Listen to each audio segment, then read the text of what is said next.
Hello everyone. आज की class है विटामिन्स। विटामिन्स आपने पढ़ा होगा, थोड़ा आज स्पेशल तरीके से पढ़ाई करते हैं। तो सबसे पहले कि आप कुछ चीज़ों पर ध्यान दीजिए कि जब हम खाना बनाते हैं और स्पेशली जब हम सब्जी बनाते हैं तो हम क्या करते हैं। जनरली हम सब्जियों को बनाने से पहले धुल लेते हैं, फिर उसको काटते हैं, फिर बनाते हैं।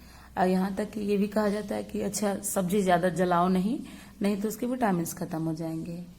तो ऐसा हो क्यों रहा है, ऐसा लोग कह क्यों रहे हैं, तो इसके पीछे बहुत सारी चीज़ें हैं जिसमें हम आगे भी बात करेंगे। तो विटामिन, सबसे पहले हम जानें कि विटामिन है क्या है। आखिर ये विटामिन किसको कहा जाए, ये प्रोटीन है, क्या है ये एक्चुअल में, इसको किस फॉर्मेट में रखा जाए, कि इसको किस पे डिफाइन किया जाए कि क्या है। तो विटामिन सबसे पहले जो है एक ऑर्गेनिक कंपाउंड है, एक ऑर्गेनिक कंपाउंड जिसको हम कार्बनिक यौगिक कहते हैं। ठीक, इसकी खोज जो है 1911 में फंक ने किया था और इन्होंने ही नाम भी विटामिन दिया। तो विटामिन की खोज किसने किया, फंक ने किया और 1911 में, और नाम भी विटामिन इन्होंने ही दिया। ठीक, एक क्वेश्चन था 2014 में पूछा हुआ कि एक्चुअल विटामिन और क्या कह सकते हैं। तो विटामिन जो है सप्लीमेंट्री फूड फैक्टर है, सप्लीमेंट्री फूड फैक्टर यानी सहायक आहार कारक। सीधे ये क्वेश्चन ही दिया था कि सहायक आहार कारक क्या है, उसमें लिख दिया कि विटामिन, प्रोटीन्स, कार्बोहाइड्रेट, ये सब। तो ऑप्शन आपका क्या सही होता था, विटामिन सही होता था। ठीक, ये क्वेश्चन देखिए जिसमें लिखा क्या है कि निम्नलिखित में से यौगिकों के किस समूह को सहायक आहार कारक कहा जाता है। तो इसका ऑप्शन क्या है, विटामिन। तो देख रहे हैं किस तरीके के क्वेश्चन बने हुए हैं, जो कि देखिए ARO में 2014 में पूछा हुआ सवाल है। ठीक, तो इस तरीके के भी क्वेश्चन बन सकते हैं। अब यहाँ पे कुछ स्टेटमेंट लिखे हैं कि कुछ विटामिन हार्मोन की तरह काम करते हैं। बिल्कुल, ये जरा सा भी सस्पेंस वाली बात नहीं है, माने कि इस पे शंका करने की जरूरत नहीं है। क्यों? क्योंकि कौन सा विटामिन एक्चुअल में हार्मोन की तरह काम कर सकता है, विटामिन डी कर सकता है। ठीक है, क्योंकि विटामिन डी आयोडीन से जुड़ा होता है और आयोडीन जनरली थायरॉक्सिन हार्मोन से जुड़ा होता है। ठीक है, तो विटामिन डी जो है, पर्टिकुलर किस विटामिन की अगर हम बात करें तो विटामिन डी की बात हम कर सकते हैं, जो कि हार्मोन की तरह कर सकता है काम। क्यों? क्योंकि विटामिन डी के लिए हमको कहीं ना कहीं आयोडीन जुड़ता है उसके साथ, और आयोडीन जो है थायरॉक्सिन हार्मोन के लिए बहुत अच्छा काम करता है, उसके सिंथेसिस के लिए आयोडीन जरूरी होता है। इस तरीके से एक गेटवे बन सकता है कि विटामिन डी जो कि काम कर रहा है आयोडीन के साथ, और आयोडीन जो काम कर रहा है थायरॉक्सिन हार्मोन के साथ। और थायरॉक्सिन हार्मोन को ही हम क्या कहते हैं, जो जिसकी वजह से थायराइड, इसकी कमी से थायराइड रोग हो जाता है, जिसको हम ग्वाइटर कहते हैं। और इसकी वजह से जैसे अगर जिसमें भी थायरॉक्सिन हार्मोन न बने तो वो ग्रोथ ही, उसकी लंबाई रुक जाएगी, बच्चे नाटा पैदा बौना हो जाएंगे। ठीक, तो ऐसी चीजें हैं। अब एक बहुत इंटरेस्टिंग, बहुत लोग कंफ्यूज होते हैं कि अनिवार्य विटामिन किसको कहते हैं। सबको ये लगेगा कि मतलब अनिवार्य विटामिन, इसका जो डिफिनीशन है, इसका डिफिनीशन ये है कि अनिवार्य वो चीज, जैसे क्या होता है कि इंसान के अंदर ये फितरत है कि उसको जो चीज आराम से मिल जाए उसकी कदर नहीं करेगा।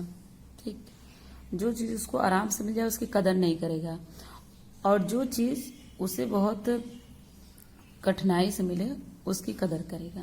ठीक, तो विटामिन के केस में बड़ी इंटरेस्टिंग पॉइंट यही है, जो ये मेन लाइन है कि जो आराम से मिल जाए उसकी कदर नहीं करेगा, और जो कठिनाई से मिले उसकी कदर करेगा। ठीक, दोनों का काम इक्वल ही है, कि माने ऐसा बिल्कुल नहीं है कि जो आराम से मिला वो सस्ता हो गया और जो कठिनाई से मिला वो महंगा। नहीं, दोनों इक्वली हमारे शरीर के लिए इम्पोर्टेंस रख रहे हैं। मतलब यहाँ क्या कहना हम चाहते हैं, यहाँ पे ये बात है कि अनिवार्य जो विटामिन है, अनिवार्य विटामिन क्या है कि जो हम भोजन से प्राप्त करते हैं उसे हम अनिवार्य विटामिन कहते हैं। मतलब इसको हमको भोजन खाएंगे तभी हमको मिलेगा।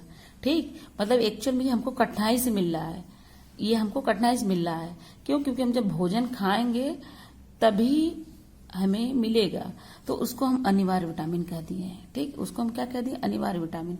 तो अनिवार्य का सेंस ये है कि हम, जैसे कुछ विटामिन हमारे शरीर में बनते हैं तो वो अपने आप हमको मिल रहे हैं तो हम उसकी कदर नहीं करते हैं, तो उसका नाम हम रख दिए हैं कि संश्लेषित विटामिन, ये चीजें।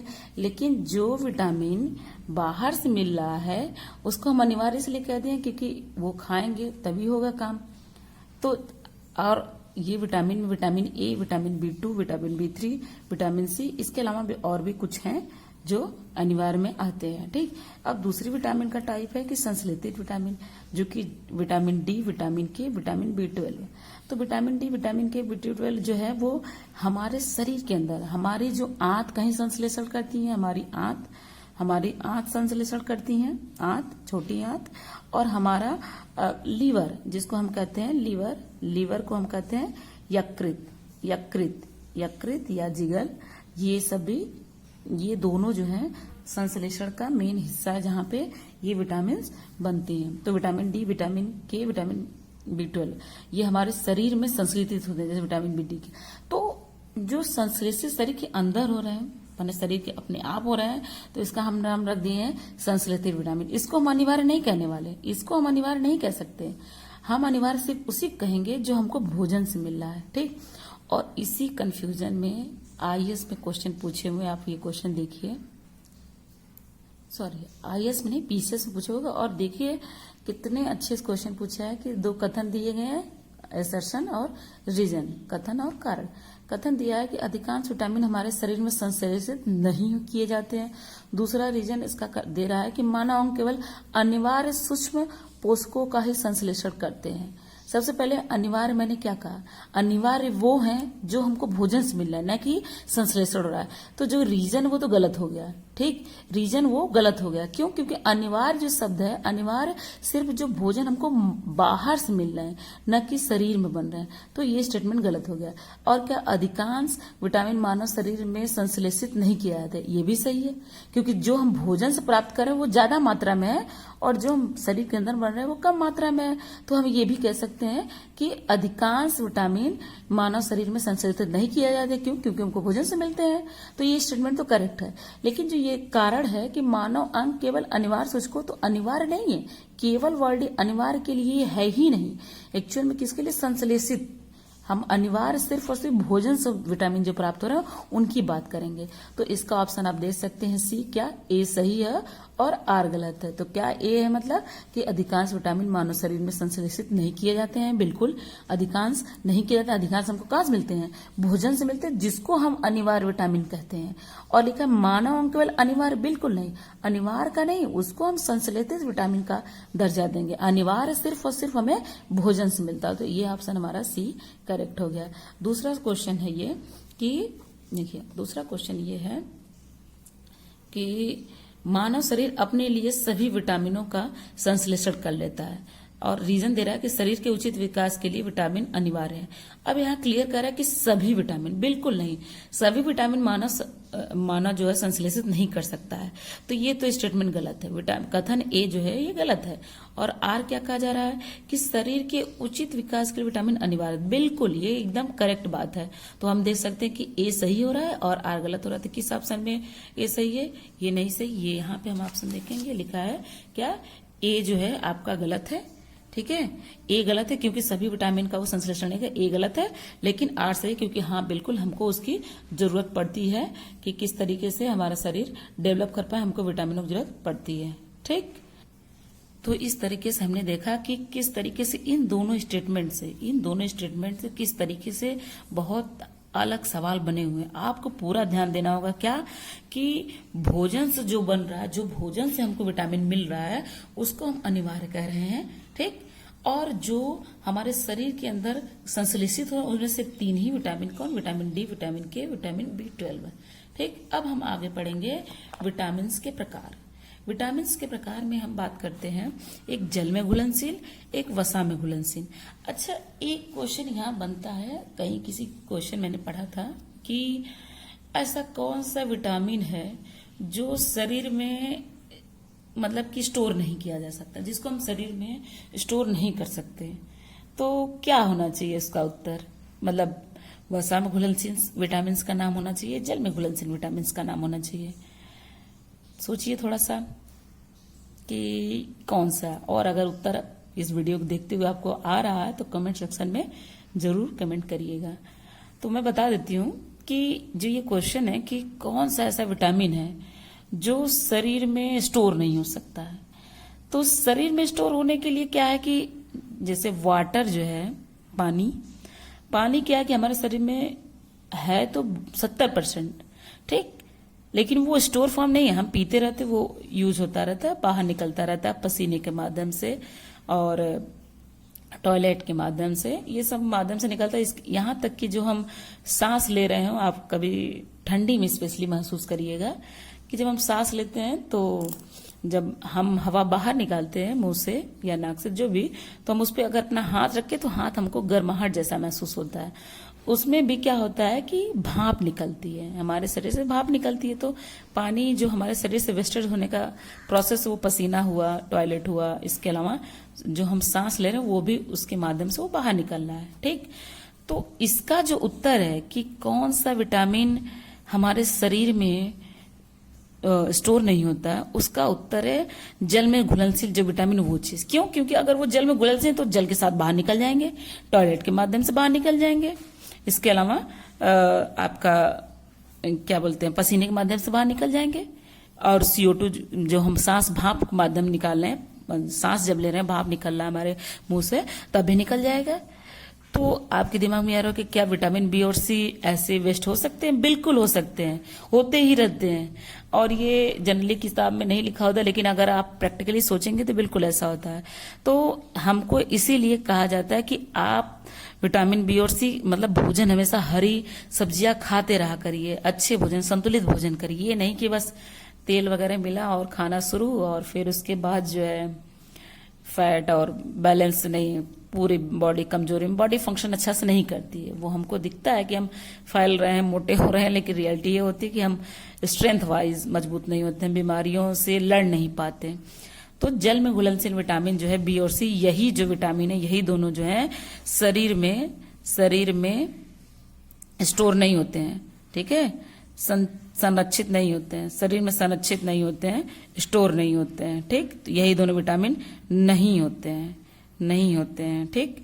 तो विटामिन बी और सी जो जल में घुलनशील है, यही शरीर में स्टोर नहीं होते हैं, और जल में घुलनशील सिर्फ दो ही विटामिन है, बी और सी, ठीक। इसके बाद आता है वसा में घुलनशील विटामिन। वसा में घुलनशील विटामिन जो है, ये मेनली जो है vitamin A, vitamin D, vitamin E, vitamin के, ये चार ही विटामिन जो है ये वसा में घुलनशील है।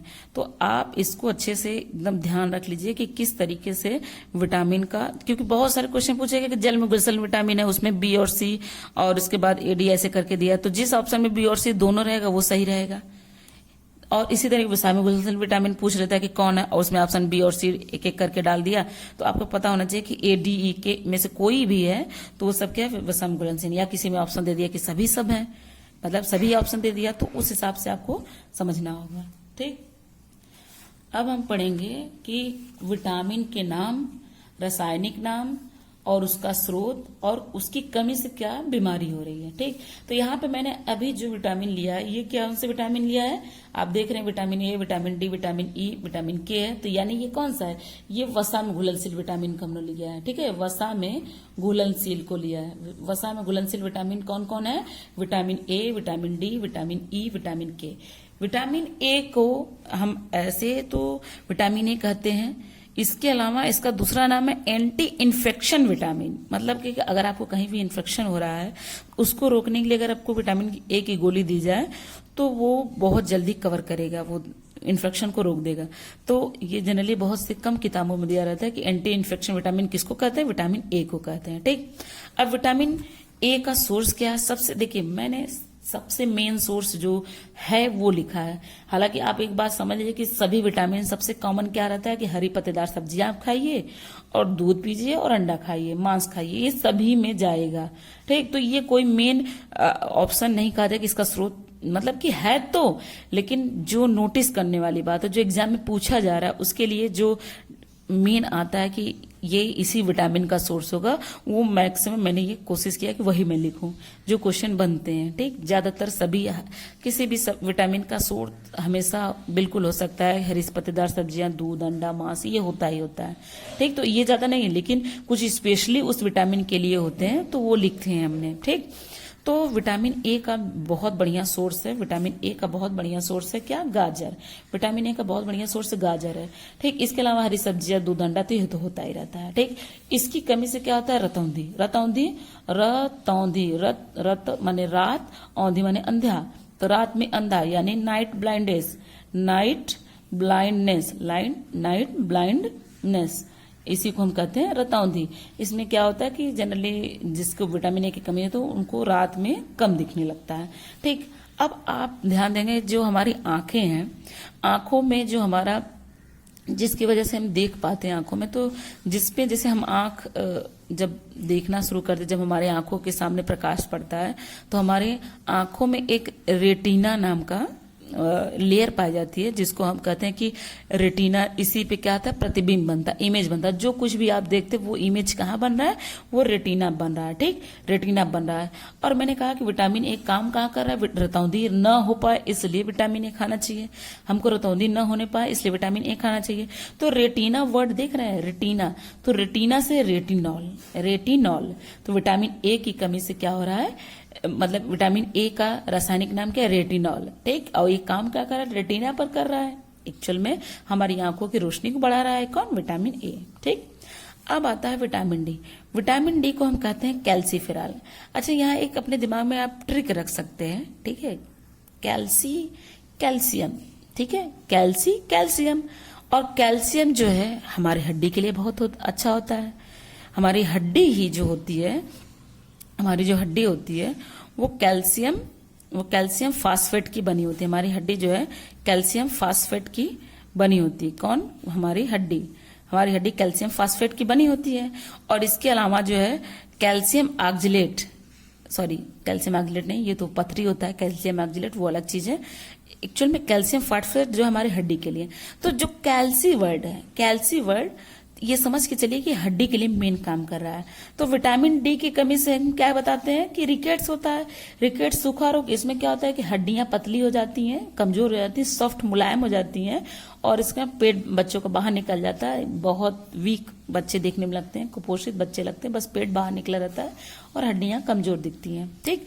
तो यहाँ पे आप अपने दिमाग में ट्रिक बना सकते हैं कि सोच सकते हैं, समझ सकते हैं कि विटामिन डी को कैल्सीफेरॉल, इसका रासायनिक नाम कैल्सीफेरॉल, तो कैल्सी वर्ड से आप कैल्शियम रखिए। कैल्शियम से क्या, हड्डी कमी, यानी हड्डी कमजोर हो रही है, किसमें, रिकेट्स में, सूखा रोग में। तो आप समझ सकते हैं कि विटामिन डी का रासायनिक नाम क्या, कैल्सीफेरॉल। और इसका क्या, सूर्य की किरणें, बिल्कुल। अब ऐसा नहीं कि दोपहर हम जाके अब सूर्य की किरणें लेने लगे, बिल्कुल नहीं। दोपहर हम जाएंगे, तबीयत खराब हो जाएगी, बुखार आ जाएगा और टैनिंग भी हो जाएगी। जो लोग गोरे हैं वो काले हो जाएंगे, हालांकि काले लोगों को असर नहीं, क्योंकि वो तो ऑलरेडी फर्क नहीं पड़ता कोई क्या है, ठीक। अपने पे हमेशा कॉन्फिडेंस रखें, जो है चाहे वो गोरा या काला, उनके लिए वो बेस्ट है, और उस पर कॉन्फिडेंस रखना चाहिए, जिस भी कलर के हैं वो।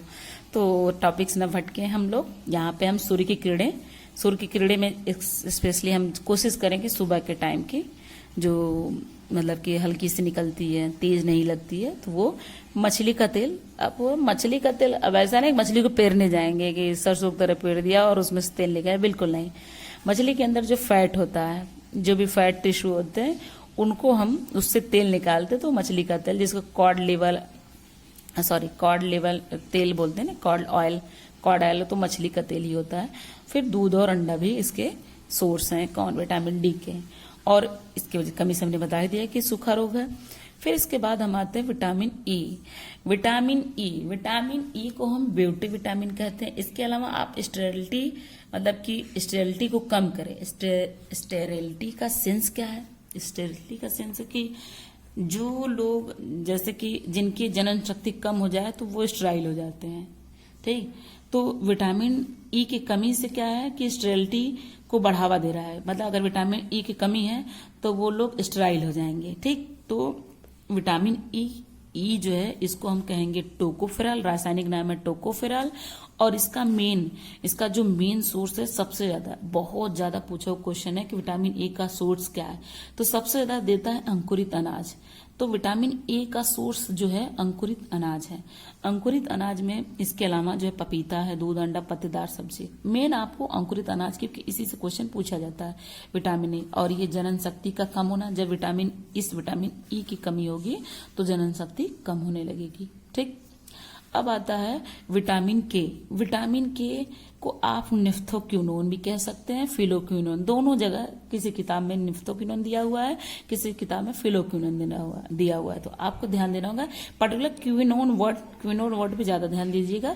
जो क्विनोन वर्ड है वही आपको विटामिन के बनाएगा। ठीक, और इसका एग्जाम्पल है, इसके सोर्स जो है, इसका स्रोत है वो हरी सब्जियां, टमाटर। टमाटर आप एकदम स्पेशली ध्यान रखेंगे कि विटामिन के लिए मेन सोर्स कहा जाएगा। अब हेमरेज का सेंस क्या है कि जब भी ब्लड क्लॉट, जो ब्लड है वो अचानक से एकदम मतलब कि घाव लगा और ब्लड अचानक पूरा बहने लगे, ठीक, अब वो रुक ही नहीं रहा, तो वो हेमरेज, जैसे कहते हैं ना ब्रेन हेमरेज। तो ब्रेन में क्या होता है, कुछ नसें फट जाती हैं तो ब्रेन में खून अंदर खून बहने लगता है, तो वो खून रुकता नहीं, तो उसको हेमरेज कहते हैं। ठीक, तो इसके अलावा क्या, इंक्रीज ब्लड क्लॉटिंग टाइम। मतलब मैं क्या बता रही हूँ, कमी बता रही हूँ। ठीक, मैं फंक्शन नहीं बता रही, मैं कमी बता रही हूँ। तो आप फंक्शन समझ सकते हैं कि जो इसका उल्टा हो, मतलब कि जैसे इसकी कमी से, विटामिन ए में कमी से हो जा रहा हूँ तो यानी विटामिन ए खाएंगे तो ए बहुत अच्छा होगा आपकी आंखों के लिए, तो फंक्शन हो गया। फिर रिकेट्स कमी है तो इसका अपोजिट जाएंगे कि भाई हष्ट-पुष्ट रहेगा। विटामिन डी जो खाएगा, मतलब विटामिन डी जिसको मिलेगा, विटामिन जिस भी सोर्स में उसको अवेलेबल है उसको हड्डियां मजबूत होंगी। इसके अलावा विटामिन ई जो बढ़िया से लेगा, ग्रहण करेगा, यानी वो बहुत ही फंक्शनल, मतलब कि फर्टाइल इंसान होगा। लेकिन अगर विटामिन ई की कमी है तो स्टाइल हो जाएगा। ठीक, तो उसी तरीके से मैं यहाँ क्या बता रही हूँ, कमी बता रही हूँ, ये कमी है। ठीक, और करता क्या इसका फंक्शन के विटामिन के का, तो ये ब्लड क्लॉटिंग कराता है। क्या कराता है, ब्लड क्लॉटिंग कराता है। ठीक, ब्लड क्लॉटिंग मतलब खून, जैसे कभी हमको चोट लग जाती है तो अगर वो अपने आप न रुके तो कितना सारा ब्लड लॉस हो जाएगा। तो उसको उस क्लॉटिंग को बढ़ाने के लिए, उस खून को रोकने के लिए, जो खून जमने लगता, उसका मेन जो विटामिन, कौन सा विटामिन हेल्प करता है, उसको विटामिन के कहते हैं। ठीक, अब हम दूसरा पार्ट जो है, जो कि वसा में घुलनशील विटामिन है, उसको हम अगले पार्ट में पढ़ेंगे, पार्ट 2 में। तब तक आप लोग अपने एग्जाम का बहुत अच्छे से तैयारी रखिए, क्योंकि बेरोजगारी बहुत है और कंपटीशन बहुत ज़्यादा है। तो लगे रहिए मेरे